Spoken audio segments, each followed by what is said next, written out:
things have gone wrong. So I've decided that for the Denise sweater that I'm knitting, since it's coming out so big and like wide and long and everything, I decided to do a gauge swatch finally to figure out what the heck is going on. This is the swatch I made. I measured it, and after blocking, I still have 8 rows, but I have 5 even stitches to the inch. But the pattern tells me that I need to have 8 stitches. I was just checking in my sewing needlecraft Bible. I love this book. If you like vintage sewing and knitting and crochet and embroidery and stuff, I highly recommend you find one of these on eBay. Complete Needlecraft by Agnes M. Mile. It's from like 1934 or something. Here, what she says about tension. It is most important to have the same tension to your knitting as there is in the pattern you are copying. This is regulated by the number of stitches to the inch, and the size of the finished garment depends entirely on getting the right tension. The best way to ensure this is to knit a sample. Press it with an hot iron and a damp cloth, then measure how many stitches there are to the inch. If this does not agree with the pattern, you will have to alter the size of the needles accordingly. If your knitting shows too few stitches to the inch, you will have to use coarser needles, but if too many,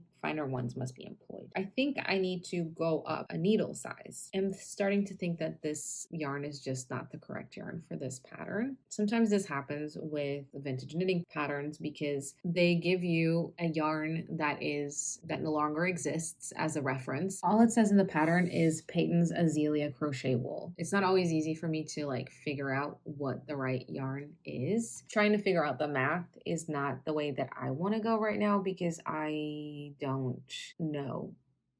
You know what I mean? Like I don't have enough knowledge, like knitting knowledge, to adapt. Like I feel like that will get really confusing really quickly for me. Varying the tension. What she says here is not really all that helpful. And then there's a section to size of needles, and that just says that you should use the needles recommended. Different size needle will make it either larger or smaller, unless of course you have worked out the tension and altered the number of stitches accordingly. This may lead to trouble when it comes to a complicated part of the pattern, as the number of stitches will not correspond, and you may have some difficulty and not a little exercise in mathematics.